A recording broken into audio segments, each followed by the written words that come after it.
Hello everyone, my name is Mahesh Kumar and I am a practicing advocate at Hyderabad. Today what we are going to discuss about? We are going to discuss about Indian Evidence Act. In that what? Chapter number 2. In that what? Section number 40 to section number 51. So let's go into detail to know about this. Okay. So first మీరు ఏంటంటే sir section number 40 to 44 మీద concentrate చేయాలి sir. ఈ group section sir మీరు ఈ section చదివేటప్పుడు గ్రూప్గానే చదవాలి. 40, 41, 42, 43, 44 ఎందుకు గ్రూప్గా చదవాలంటే there is correlation between them sir. ఆ రిలేషన్ మీకు అర్థం కాలేదనుకోండి మళ్ళీ మీరు మగ్గప్ చేయాల్సి వస్తుంది. You want understand that correlationship. Okay, so let's go into detail. See sir, section number 43 తోటి మిగతావన్నీ సెక్షన్స్ ఎలా కనెక్టెడ్ ఉన్నాయో చెప్తాను. జనరల్గా నేను ఒక్కొక్క స్లైడ్లో ఒక్కొక్క సెక్షన్ తీసుకుంటాను sir, because these are group sections, అందుకని ఇలా డిజైన్ చేశాను. ఓకేనా. సి సార్, సెక్షన్ నెంబర్ 43 ఏం చెప్తుందంటే జడ్జ్మెంట్ ఆర్డర్స్ డిక్రీస్ రిలవెంట్ కాదు అని చెప్తుంది సార్. బట్ దానికి కొన్ని ఎక్సెప్షన్స్ ఉన్నాయని చెప్తుంది. బై సపోజ్ ఆ జడ్జ్మెంట్ డిక్రీస్ ఆర్డర్ కానీ if they are related to some fact in issue one thing, లేకపోతే ఏమైనా ప్రొవిజన్స్ యాక్ట్స్ కానీ ప్రీవియస్లీ డిక్టేట్ చేస్తుంటే దట్ దీస్ ఆర్ రిలవెంట్ అనేసి then these are relevant sir.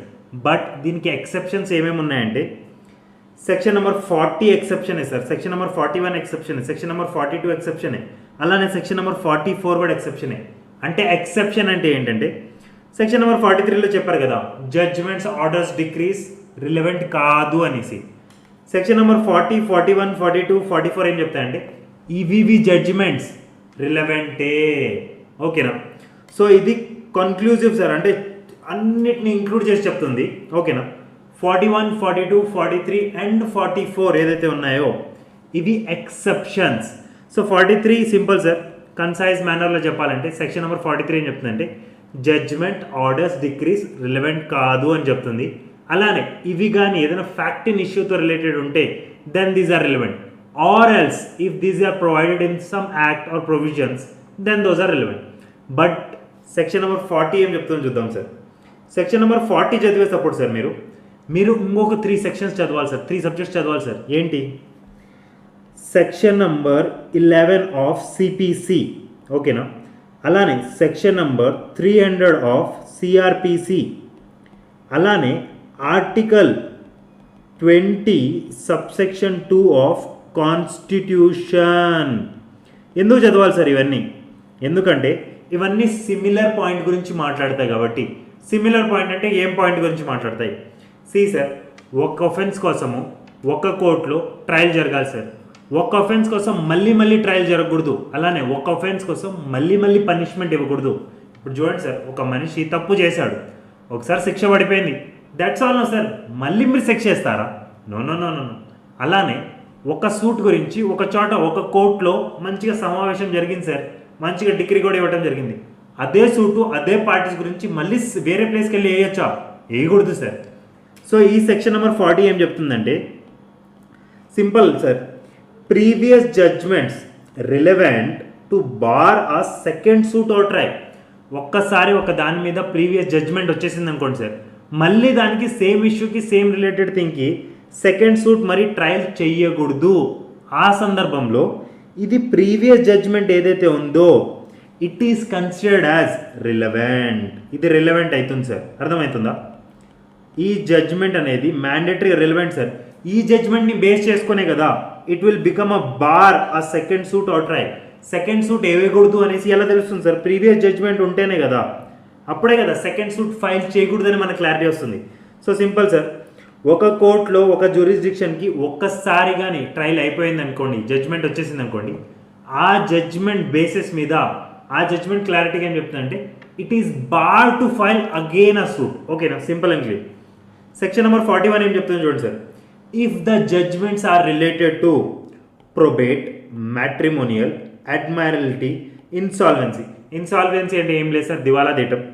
Matrimonial అంటే మీకు తెలిసిందే సార్, పెళ్లితో సంబంధించిన థింగ్స్. అలానే ప్రొబేట్, అడ్మైరల్టీ ఏంటంటే ఈ సీ షోర్ థింగ్స్ ఉంటాయి కదా సార్, అక్కడ కొన్ని లాస్ ఉంటాయి that are related to the admiralty. ఓకేనా సార్. ఈ థింగ్స్ ఏదైతే ఉన్నాయో దీనికి ఏమైనా జడ్జ్మెంట్స్ ఉంటే those are relevant judgements only. ఈ జడ్జ్మెంట్స్ కూడా decrees judgements orders related to these 4 are still relevant sir. ఓకేనా? హోప్. ప్రొబేట్ గురించి చెప్పలేదు sir. Probate is a copy of a will sir which is issued by the court. Copy of a will, copy or certified copy అనొచ్చు sir. Certified copy of a will, ఓకేనా, which is given by the court. Okay, that is known as the probate. ఓకేనా? So ప్రొబేట్తో related, మ్యాట్రిమోనియల్తో related, అడ్మారిటీతో related, ఇన్సాల్వెన్సీతో related ఏదైనా judgements orders decrees ఏమైనా ఉంటే those are relevant sir. Important, relevant sir. అలానే 42 ఏం చెప్తాను చూడండి. If any order, decree or judgement is related to the public nature, అది కూడా రిలవెంట్ అవుతుంది. అలానే సెక్షన్ నెంబర్ 44 ఏం చెప్తుందంటే if a judgment is taken on the basis of fraud, మోసం చేసి తీసుకున్నారు ఆ జడ్జ్మెంట్ని, అలానే కొల్యూజన్తో తీసుకున్నారు ఆ జడ్జ్మెంట్ని, అలానే ఏ కోర్టు ఇచ్చిందంటే ఆ కోర్టుకి ఒక కాంపిటెన్సీయే లేదు సార్. ఆ కోర్టు జనరల్గా ఇవ్వకూడదు కానీ ఆ కోర్టు ఇచ్చింది. అలాంటి జడ్జ్మెంట్స్, అలాంటి డిక్రీస్, అలాంటి ఆర్డర్స్ కూడా రిలవెంట్ అవుతాయి. ఓకేనా? Those orders are also relevant sir. ఆ ఆర్డర్స్, ఆ డిక్రీస్, ఆ జడ్జ్మెంట్స్ ఎలా తీసుకున్నారంటే ఫ్రాడ్తో తీసుకున్నారు సార్, కొల్యూషన్తో తీసుకున్నారు. ఏ కోర్టు ఇచ్చిందంటే ఏ కోర్టుకి అయితే కాంపిటెన్సీ లేదు, ఆ కోర్టు ఇవ్వకూడదు సార్, బట్ ఇచ్చింది. అలాంటి జడ్జ్మెంట్స్ కూడా రిలవెంట్ అవుతాయి. ఓకేనా? Simple sir. So simple sir. అన్ని సమ్అప్ చేసి చెప్పాలంటే మీకు టు బి కన్సైజ్ మేనర్లో చెప్పాలంటే simple and very clean. Section number 43 ఏం చెప్తుందంటే జడ్జ్మెంట్స్ ఆర్డర్స్ డిక్రీస్ రిలవెంట్ కాదు, బట్ దీనికి కొన్ని ఎక్సెప్షన్స్ ఉన్నాయని చెప్తుంది. ఫస్ట్ ఎక్సెప్షన్ ఏంటంటే judgments are related to the fact in issue. ఓకేనా? అలానే if judgments are already proved as relevant by the provisions or acts then that is relevant. అలానే section number 40 కూడా ఎక్సెప్షన్ సార్. సెక్షన్ నెంబర్ 40 ఏం చెప్తుందంటే ఒక్కసారి judgement వచ్చిన తర్వాత ఆ జడ్జ్మెంట్ని బేస్ చేసుకొని సెకండ్ ట్రయల్, సబ్సిక్వెంట్ ట్రయల్ నడవకూడదు, సెకండ్ సూట్ ఆర్ ట్రయల్ నడవకూడదు అని చెప్తుంది. ఇది ఒక ఎక్సెప్షన్ సార్. ఈ సినారియోలో judgements are relevant sir. Section number 41 ఏం చెప్తుందంటే if the matters are related to the probate, matrimonial, admiralty, insolvency then such judgements decrees orders are relevant.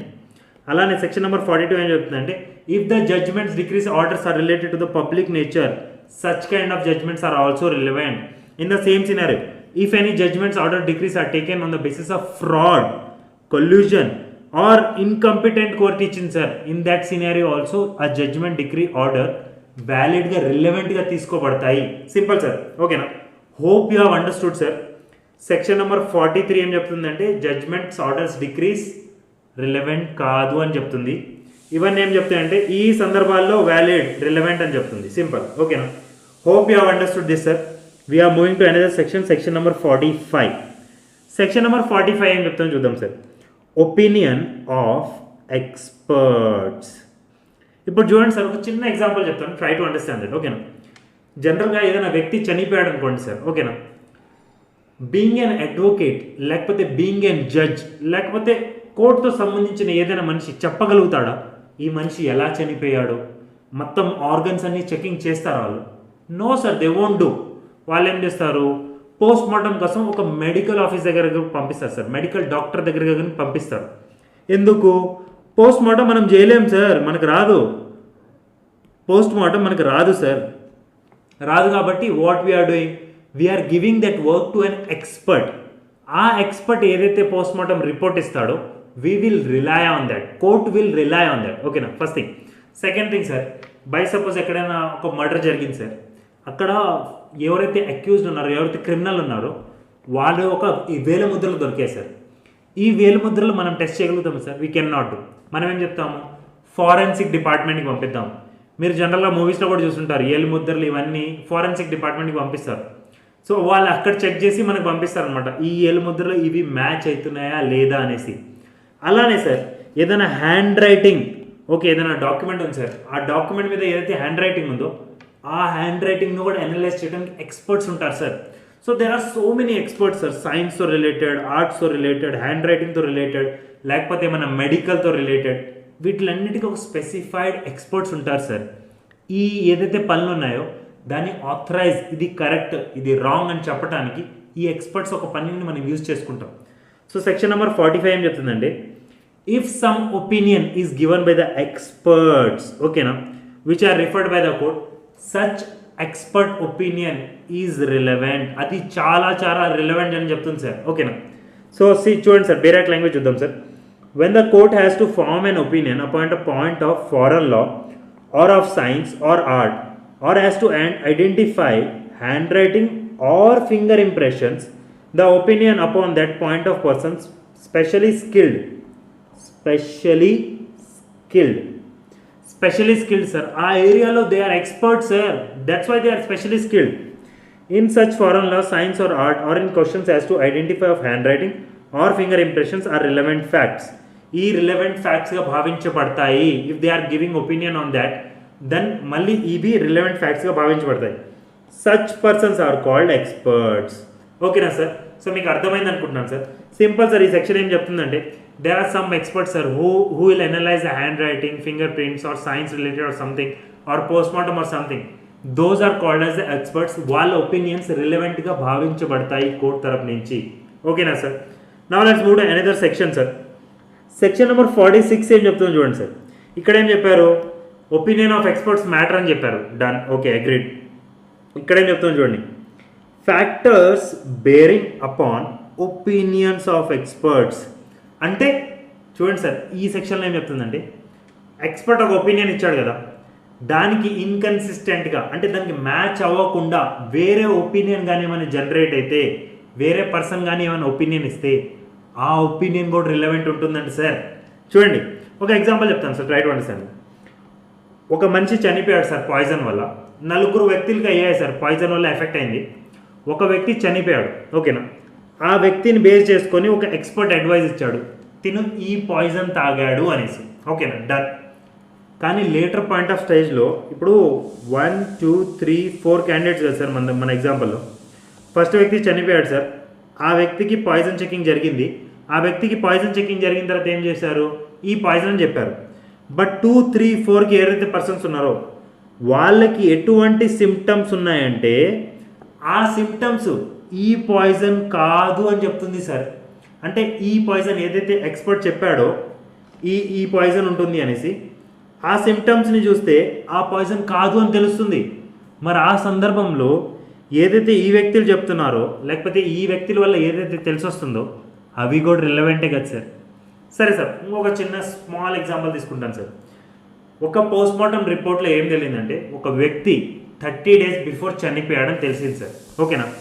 But తన పాస్పోర్ట్ వెళ్ళి చెక్ చేస్తే 7 days బిఫోర్ మాత్రమే తను America నుంచి ఇండియాకు వచ్చినట్టుంది. మరి 30 days ముందర చనిపోయిన వ్యక్తి 7 days బిఫోర్ అమెరికా నుంచి ఎలా వస్తాడు sir? He can not come no. So ఇప్పుడు ఏంది, కాంట్రాడిక్టరీ, ఇన్కన్సిస్టెంట్గా ఏదైనా అడ్వైస్ వస్తుంది, ఒపీనియన్ వస్తుంది, ఆ ఒపీనియన్ని కూడా కన్సిడర్ చేస్తారు. It is considered as relevant. ఓకేనా. ఇప్పుడు చూడండి sir, బేరాక్ language. Fact not otherwise relevant are relevant in they support or or inconsistent with the opinion of experts when such opinions are relevant. ఓకేనా. ఈ example మీకు చెప్పేశాను sir. Again I'm not going to read from your side sir, nothing wrong. ఓకేనా. Now let's move to another section sir.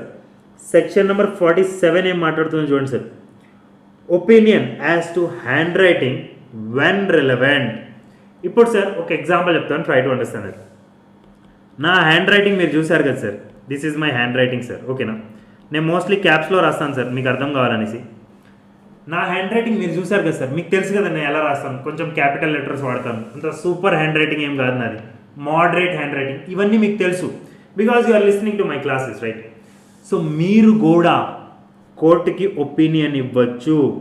Sir మాకు మహేష్ గారిది handwriting తెలుసు, we can dictate it, మేము క్లారిటీగా మాకు అర్థమైంది, ఆ హ్యాండ్ రైటింగ్ మేము చెప్పగలుగుతాం ఎలా ఉంటుందో అనేసి. అప్పుడు మీది ఒక ఒపీనియన్ కూడా మ్యాండేటరీగా రిలవెంట్ అవుతుంది సార్. ఓకేనా. ఇక్కడ చూడండి, when the court has to form an opinion as to the person by whom any document was written or signed the opinion of any person. ఇప్పుడు నేను ఒక డాక్యుమెంట్ రిటర్న్ చేశాను సార్, నీకు అనిపించట్లేదు బై సపోజ్, ఆ డాక్యుమెంట్ నేనే రాశాను, నా హ్యాండ్ రైటింగ్ని పరిశీలించాలంటే ఎనీ పర్సన్ ఎవరైనా చేయొచ్చు sir.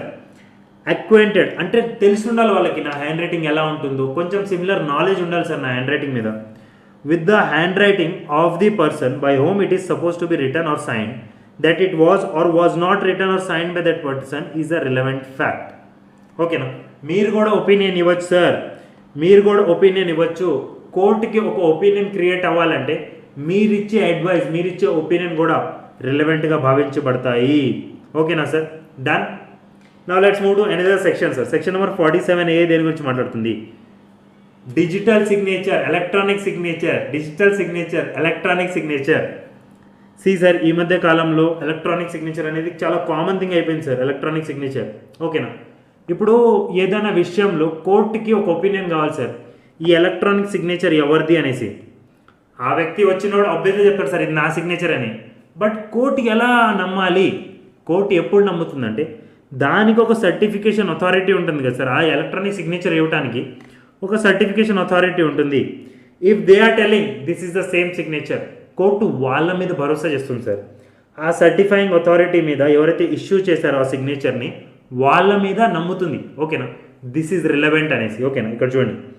When the court has to form an opinion as to the electronic signature of any person, the opinion of the certifying authority which has issued the electronic signature certificate is a relevant fact. Certifying authority ఎవరైతే ఉన్నారో, ఎవరైతే issue చేశారో, if they are giving opinion, okay, this is genuine, then court will make it as relevant, sir. Relevant గా భావించబడతాయి. It is considered as a relevant fact only. Done. Now let's move to another section, sir. Section number 48. ఇవన్నీ one liner section sir. మీరు expect చేయొద్దు that I should go in detail. See one liner section కోసం ఎంత అని చెప్తాం sir. Very simple section sir. Try to analyse it. No, very simple. Section number 48 ఏం చెప్తుంది చూడండి sir. Opinion as to existence of right or custom when relevant. ఒక right గురించి, custom గురించి ఎలా భావిస్తారో, ఎలా ఒపీనియన్ తీసుకుంటారో, ఎవరొక ఒపీనియన్ వచ్చి రిలవెంట్ అని భావించాలంటే సింపుల్ సార్. దాని గురించి ఎవరికైనా నాలెడ్జ్ ఉందనుకోండి సార్, ప్రాపర్గా నాలెడ్జ్ ఉందనుకోండి, ఆ నాలెడ్జ్ బేసిస్లో వాళ్ళు కానీ ఏమైనా ఒపీనియన్ ఇస్తుంటే అవి రెలవెంట్ అని భావిస్తారు సార్. సింపుల్. ఇక్కడ చూడండి sir. When the court has to form an opinion as to the existence of any general custom or right, the opinion as to the existence of such custom or right of persons who would be likely to know of the existence it existed are relevant. ఇప్పుడు వీళ్ళకి తెలుసు sir ఆ right ఉంది, ఆ కష్టం ఉంది అని వీళ్ళకి తెలుసు. And if they are properly giving the knowledge on that sir, వాళ్ళకి తెలుసు, వాళ్ళు చెప్తున్నారు కూడా ఇలాంటి రైట్ ఉంది, ఇలాంటి కష్టం ఉంది అని ఎక్స్ప్లెయిన్ చేస్తున్నారు. Then that opinion matters sir. ఆ ఒపీనియన్ రిలవెంట్గా భావించబడుతుంది. Done sir. Now let's move to another section sir. Section number 49. 49 ఏం చెప్తుందో చూడండి sir. Opinion as to usages, tenets or constitution of religious or charitable foundation or some word or term. అంటే usages అంటే ఉపయోగాలు sir. అలానే tenants అంటే సిద్ధాంతాలు. ఓకేనా, సిద్ధాంతాలు సార్. ఓకేనా. నెక్స్ట్ రిలీజియస్తో కానీ, లేకపోతే చారిటబుల్ ఫౌండేషన్ గురించి కానీ, లేకపోతే దాంతో రిలేటెడ్ ఏదైనా వర్డ్ అయినా కానీ, టర్మ్ అయినా కానీ, దాని గురించి ప్రాపర్గా నాలెడ్జ్ ఉన్నోళ్ళు, ప్రాపర్గా మీన్స్ ఆఫ్ నాలెడ్జ్ ఉన్నోళ్ళు కానీ చెప్తున్నారంటే, ఎక్స్ప్లెయిన్ చేస్తున్నారంటే, ఆ నాలెడ్జ్ని ఎగ్జిబిట్ చేస్తున్నారంటే అప్పుడు కోర్టు దాన్ని కూడా రిలవెంట్గానే భావిస్తుంది. ఓకేనా. Opinion as to usages, tenets, constitution of religious or charitable foundation, word or term, persons having special means of knowledge, then that knowledge which they are exhibiting, that is considered as relevant. Okay sir. Next section sir, section number 50. Section number 50 దేని గురించి మాట్లాడుతుంది sir? Relationship. Relationship గురించి మాట్లాడుతుంది sir. See sir, funs apart, relationship అంటే with love and affection we do sir, that's why I have kept this image here. Relationship గురించి మాట్లాడుతుంది sir. Opinion on relationship when relevant. ఇప్పుడు by suppose sir, simple ఒకటి చెప్తున్నాను sir. ఇప్పుడు నాకు ఒక wife ఉందనుకోండి, ఇప్పుడు దాకా లేదు సార్, నాకు ఒక వైఫ్ ఉందనుకోండి. ఓకేనా. నేను నా వైఫ్, మేము సొసైటీలో ఎవరి దగ్గరికి వెళ్ళినా కానీ ఎలా బిహేవ్ చేస్తాం sir? As though we are couples, right? Simple. అలానే నాకు ఎవరైనా కొడుకున్నారనుకోండి, ఇప్పుడు దాకా లేదు సార్, నాకు కొడుకు ఉన్నారనుకోండి ఫర్ ఎగ్జాంపుల్, ఆ కొడుకు నేను ఎక్కడికి తీసుకెళ్ళినా కానీ ఏమని పరిచయం చేస్తాను? తిన్నా కొడుకు అని చెప్తాను. ఓకేనా. బై సపోజ్ అది డాక్యుమెంట్లో ఉన్నా లేకపోయినా కానీ ఎవరెవరికైతే కమ్యూనికేట్ చేస్తానో వాళ్ళకైతే దీని గురించి నాలెడ్జ్ ఉంటుంది కదా sir. The way we behave, మేము కపుల్స్గా ఉన్నాం, లేకపోతే నాకు కొడుకున్నాడు, ఇవన్నీ మేము కమ్యూనికేట్ చేస్తాం కదా సార్. దాని గురించి చాలామందికి నాలెడ్జ్ ఉంటుంది కదా సార్. మై ఫ్యామిలీ మెంబర్స్ కావచ్చు, నా ఫ్రెండ్స్ కావచ్చు, ఎవరికైనా కానీ. సో ఎవరికైనా స్పెషల్ మీన్స్ ఆఫ్ నాలెడ్జ్ ఉంటే ఆ రిలేషన్షిప్ గురించి, if court is asking opinion on that, they can give their opinion sir, and it is consider as the relevant fact. ఓకేనా, రిలవెంట్గా భావించబడుతుంది sir. Done. Now let's move to last section sir. See sir, మీరు section number 45 నుంచి 50 వరకు చూసుకుంటే we are talking about opinion sir. ఇక్కడ చూడండి, opinion of experts, contradiction అంటే inconsistent of the opinion of the experts, అంటే ఎక్స్పర్ట్స్కి వ్యతిరేకంగా ఏదైనా ఒపీనియన్. కానీ ఇక్కడ కూడా ఒపీనియన్. ఇక్కడ కూడా చూడండి సార్, హ్యాండ్ రైటింగ్ మీద కానీ ఎవరైనా హ్యాండ్ రైటింగ్ తెలుసుంటే వాళ్ళు కూడా ఒపీనియన్ ఇవ్వచ్చు. ఇక్కడ కూడా చూడండి, ఎలక్ట్రానిక్ సిగ్నేచర్ కావాలంటే సర్టిఫైయింగ్ అథారిటీ ఒక ఒపీనియన్ ఎవరైతే ఇష్యూ చేస్తారో వాళ్ళ ఒక ఒపీనియన్ మ్యాటర్ అవుతుంది. అలానే opinion for the customs or rights sir. అలానే opinion for usages or tenants. అన్నీ ఒపీనియన్ అని మాట్లాడుకుంటున్నాం సార్ ఇక్కడ వరకు. Opinion on relationship also. But ఒక మనిషి ఒపీనియన్ ఇవ్వాలంటే దానికి ఏదో ఒకటి గ్రౌండ్ ఉండాలి కదా సార్, దానికి ఏదో ఒకటి బేసిస్ ఉండాలి కదా సార్. ఏం బేసిస్ లేకుండా ఎలా ఇస్తారు సార్? ఏదైనా నాలెడ్జ్ అని ఉండాలి, ఎక్స్పీరియన్స్ అని ఉండాలి, చూస్ అని ఉండాలి, లేకపోతే ఎవరైనా అథారిటీ ప్లేస్లోనే ఉండాలి. ఏదో ఒకటి గ్రౌండ్ అయితే ఉండాలి కదా సార్.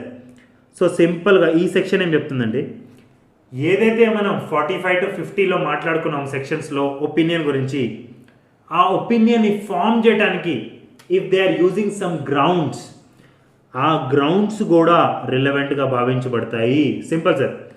సెక్షన్ నంబర్ 45 to 50 ఏదైతే సెక్షన్స్ ఉన్నాయో, ఈ సెక్షన్స్లో ఏదైతే ఒపీనియన్ గురించి మనం మాట్లాడుకుంటున్నామో ఆ ఒపీనియన్ ఏదో ఒకటి గ్రౌండ్స్ బేసిస్ మీద క్రియేట్ చేస్తుంటారు కదా సార్. ఈ గ్రౌండ్స్ కూడా రిలవెంట్ అంటున్నారు సార్. సింపుల్, ఈ గ్రౌండ్స్ కూడా relevant sir, relevant. Done sir. whenever the opinion of any living person is relevant, the ground on which such opinion is based are also relevant. Okay na sir, hope you have understood. Okay na, see sir, we have covered so many sections in this class sir. We have covered almost like 40 to 51 sections sir. Okay na, so okkasari glance ichukundam sir. See sir, 40 to 44 are interrelated sir. You need to understand that. First you need to read section number 43. First you should read this, second, third, fourth, fifth. ఎందుకంటే ఇవి ఒక group section sir, ఆ గ్రూప్గానే మనం చదవాలి. ఓకేనా, done. Next after this you should read section number 45 which talks about opinion of experts sir. Experts opinion కూడా రిలవెంట్గా భావించబడతాయి. అలానే వాళ్ళకి ఏమైనా ఇన్కన్సిస్టెంట్గా, ఎక్స్పర్ట్కి ఇన్కన్సిస్టెంట్గా ఏమైనా ఒపీనియన్ దొరికింది, లేకపోతే వాళ్ళకి సపోర్ట్లో ఏమైనా ఒపీనియన్స్ ఇచ్చారు, ఆ ఒపీనియన్ కూడా రిలవెంట్గా భావించబడుతుంది కోర్ట్ ద్వారా. అలానే ఏదైనా హ్యాండ్ రైటింగ్ గురించి ఏదైనా ప్రాపర్గా అక్వైంటెడ్ అంటే కొంచెం ఏమైనా సిమిలర్ నాలెడ్జ్ ఉన్న వాళ్ళు ఏమైనా ఒపీనియన్ ఇస్తున్నారంటే that is also considered as relevant only. Section number 47 దేని గురించి మాట్లాడుతుంటే ఎలక్ట్రానిక్ సిగ్నేచర్ గురించి, ఎవరి ద్వారా ఇష్యూ చేయబడుతుంది, ఎవరైతే అథారిటీ ఉంటారో సర్టిఫికేషన్ అథారిటీ వాళ్ళ ఒపీనియన్ కూడా రిలవెంట్గా భావించబడుతుంది sir. Next section number 48, if that is related to some custom or right, if some person is giving opinion on that basis, on the basis of proper means of knowledge, then that opinion also matters sir. It is considered as relevant only. Section number 49 talks about usages and tenants or charitable institution, charitable foundations or religious trusts.